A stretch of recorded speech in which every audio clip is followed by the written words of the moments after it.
So, welcome back to another video on this channel. In today's video we're doing yet another tier list video. It's been quite a while since I've done one of these tier lists, I'm not going to lie. And in today's video I'm going to be ranking the 20 most expensive transfers in Premier League history from best to worst. And before I get into this video, just a quick disclaimer like I usually have to do before I get into these tier list videos. This video is purely based on my opinion, nothing more, nothing less, so yeah, please don't get triggered if I disagree with you. So as you can see on your screen now, the tiers that we've gone for in this video is the first one is worth every penny, the second one down is good, then we have okay, then we have average, and then the bottom one is flop. And yeah, let's get straight into this tier list now, ranking the top 20 most expensive transfer signings in Premier League history. So the 20th most expensive transfer in Premier League history as of the time of the recording in this video is Anthony Martial. Now I've put him in the okay section. He did cost Manchester United around £54 million in 2015. Now I'm not going to lie, this is probably one that's going to divide opinion because Anthony Martial has had a very good season for Manchester United, scored quite a few goals, especially towards the end of the season. But let's be honest, when he joined from Monaco in 2015, there was a lot of comparisons to Thierry Henry and the fact that he was going to emulate one of the world-class talents in Premier League history. And if I'm being honest, I don't think he has had the impact that he was anticipated to have when he came to Manchester United. I know he has been quite good, and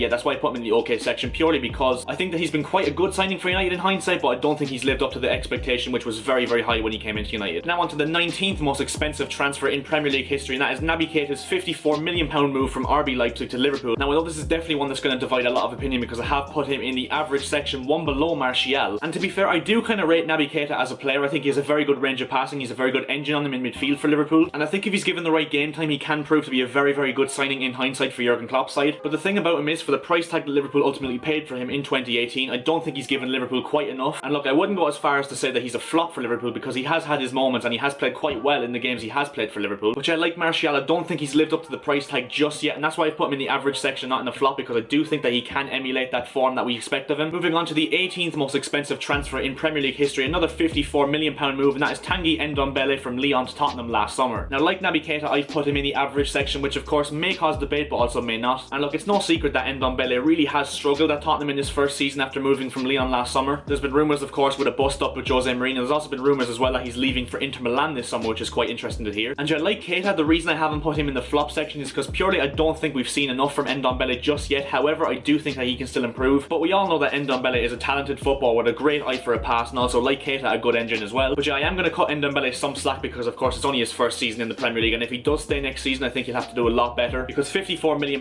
for any player really is quite a lot, and I think Ndombele hasn't even delivered anything really for Tottenham this season. I think he definitely needs to improve if he is going to justify that price tag. And now on to the first transfer I'm actually praising in this video, and that is Alisson's £56.25 million move to Liverpool from Roma in 2018. Now let's be honest, no one will have any complaints about that, because like Virgil van Dijk's move, which we will see later on in this video, Alisson has been an absolutely incredible coup for Liverpool for £56 million, worth every single penny paid for him, because of course one of the main reasons Liverpool weren't really competing for the title back in 2018 was first of all the centre back, but also the goalkeeper as well, because Loris Karius and Simon Mignolet, neither of them were really cut out to perform in a title winning side, and I think he's been one of the main reasons why Liverpool are doing so well at the moment and have been so successful in the last few years. He's probably top 3 goalkeepers in the world. I'd put him alongside Ter Stegen and Oblak at this moment in time, and I think yeah, he's definitely been a great signing for Liverpool, worth every penny. Another one that's gone into worth every penny, and that is Raheem Sterling's move from Liverpool to Manchester City in the year 2015. Now this one might cause a bit of debate because I know at the time there was a lot of rift over the fact that Raheem Sterling was like massively overpriced moving to Manchester City, because in the end he has moved for £57 million, and at that stage Raheem Sterling really was just a bit of hype if I'm honest, and he wasn't like a world-class player like he's turned out to be now. But Pep Guardiola has played a massive part in Raheem Sterling improving, and he's turned into like a 20 goal a season winger, which we never thought we'd see Sterling do a few years ago, and I think that Raheem Sterling has definitely proved that he's one of the best players in the world at this moment in time, and yeah, I think he's worth every penny for that Manchester City team. Now onto yet another player that's going in the worth every penny section. It is Arsenal's Gabon striker Pierre-Emerick Aubameyang. Now he moved to Arsenal from Dortmund in January of 2018 for around £57 million, and yet to be honest he's just hit the ground running in absolutely sensational fashion since joining Arsenal in January 2018. I don't think there's many players that have scored more goals in world of football since then, and yeah, he's definitely proved that he's a world-class talent who has been able to make it in the Premier League at the moment. There is rumours of course that he is willing to extend his stay at Arsenal in this summer, and yeah, for Arsenal fans overall, let's be honest, if they didn't have Aubameyang they'd probably be in the lower ends of the table, and yeah, he's been absolutely instrumental to the way this Arsenal team have played, and definitely going to be a key player for them going forward in the near future, and yeah, Mikel Arteta will be 100% desperate to keep hold of him, just like all the Arsenal fans. Right, so now onto the first Chelsea transfer of the video, and that is Christian Pulisic once again from Borussia Dortmund to Chelsea. Of course he joined us last summer for a fee understood to be around £57 million.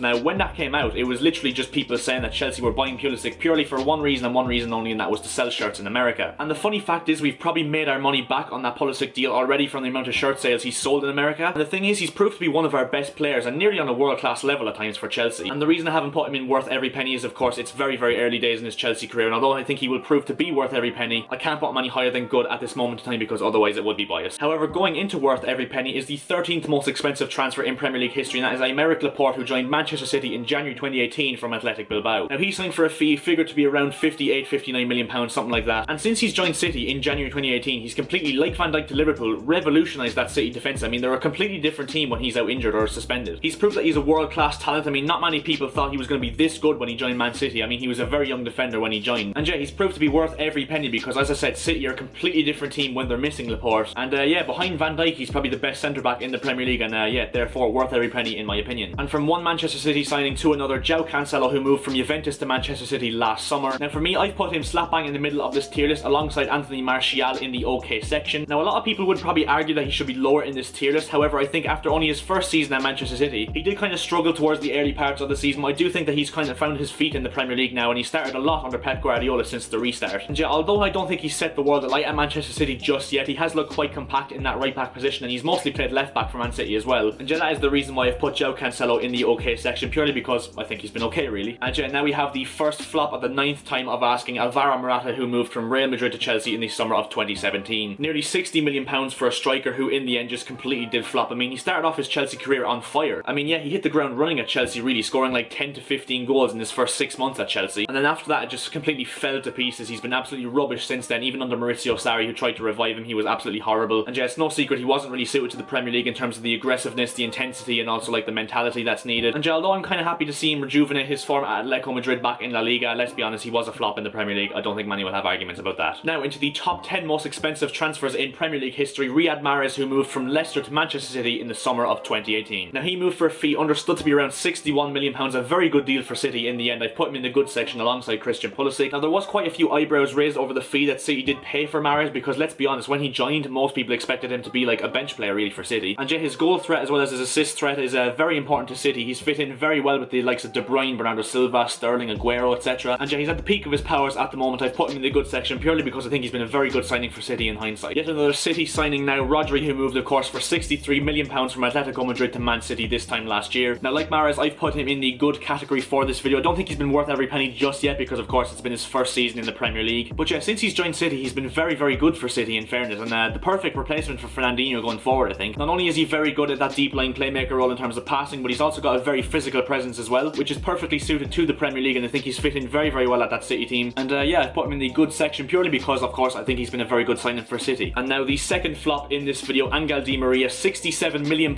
he cost for Manchester United to move from Real Madrid. And yeah, to be fair, Angel Di Maria did hit the ground running at Manchester United. Of course, you think of that chip against Leicester at the King Power Stadium in the 5-3 defeat early on in the season, but yeah, then he kind of dropped off once his house got robbed, of course. And yeah, since then he was never really the same player, and after 1 year did leave Manchester United to join PSG. Overall, an incredible waste of money from a player that did promise quite a lot when he came to the Premier League, and yeah, definitely a flop in my opinion. Now, one that will shock absolutely zero people watching this video in the worth every penny category, Kevin De Bruyne, who moved from Wolfsburg to Manchester City in the summer of 2015. £68.4 million roughly paid to Wolfsburg, and my god was that worth every penny. I know he had his fair share of critics at the time purely based on the price tag paid, because of course 68.4 million was a lot to be paid at that time for someone who was dubbed at the time as a Chelsea reject, if I'm honest. But yeah, since then City and him of course haven't looked back. He's been an absolutely world-class player, probably top 3 players in the world at this moment undoubtedly, and yeah, 100% the best playmaker on the world of football at the moment, and yeah, an absolutely unbelievable signing for City in the peak of his powers at the moment, and yeah, overall will probably go down as a City great, so yeah, worth every penny in my eyes. And now the third flop in this video, £72 million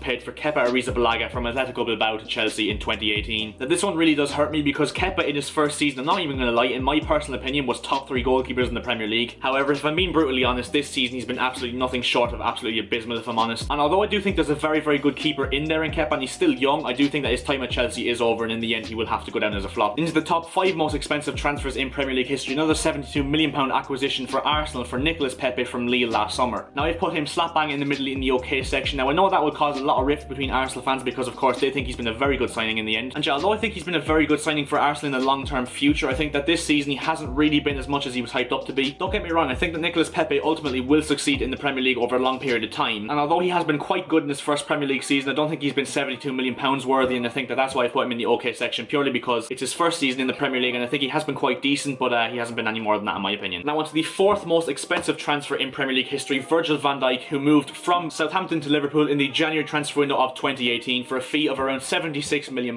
Now at the time the price tag was laughed at, if I'm being honest, for a centre back. £76 million, especially when he played for Southampton, like a lower end Premier League club. But in the end I think it's been an absolutely extraordinary piece of business, and at this moment in time looks like an absolute steal from Liverpool's point of view. And yeah, he's definitely proved that he is by far the best centre back in the world of football in my opinion. He's been absolutely wonderful for Liverpool in that back line. And yeah, personally I think if you take Van Dijk out of that Liverpool team, they do not win either the Champions League or the Premier League in the last 2 years. That's how big of a difference he's made to that Liverpool side. And yeah, in my opinion, £76 million, but worth every single penny. Right, so on to the third most expensive transfer in Premier League history, and that was Romelu Lukaku in the summer of 2017 from Everton to Manchester United. Now he did in the end cost Manchester United £76 million, and in the end I've put him in the okay section. Now I know a lot of people would think that I should have put him in the lower tiers of this list because of course he only spent 2 years at United, and a lot of people actually think he's a flop. But if you look at his stats for United, now I know it's not all about stats, but he has a very good goal record for United over the 2 years he spent there. And to be honest, ultimately I don't think United actually played to his strengths the way they should have. I mean, like, when you play to Lukaku's strengths, you're guaranteed to get an absolutely proven goal scorer, like 20 to 25 goals minimum a season, and I don't think they quite did that to the full extent. And even with not doing that, Lukaku still has a very good goal return for United. Now here's one that's definitely going to cause a lot of debate. Harry Maguire's move from Leicester to Manchester United last season for around £78 million.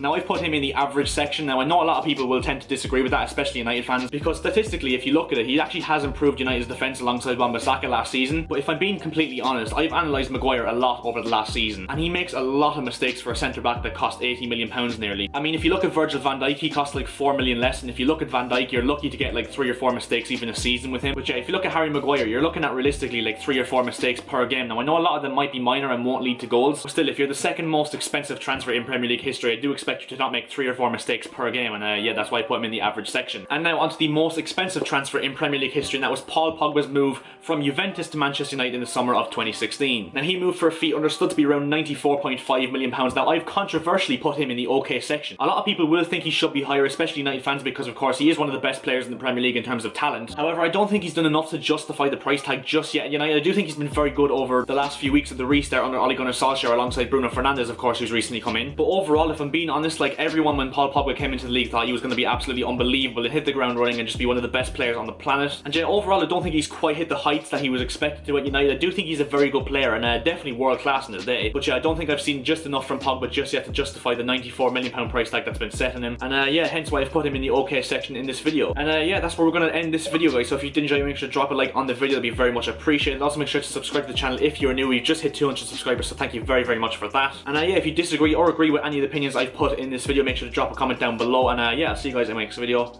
See ya.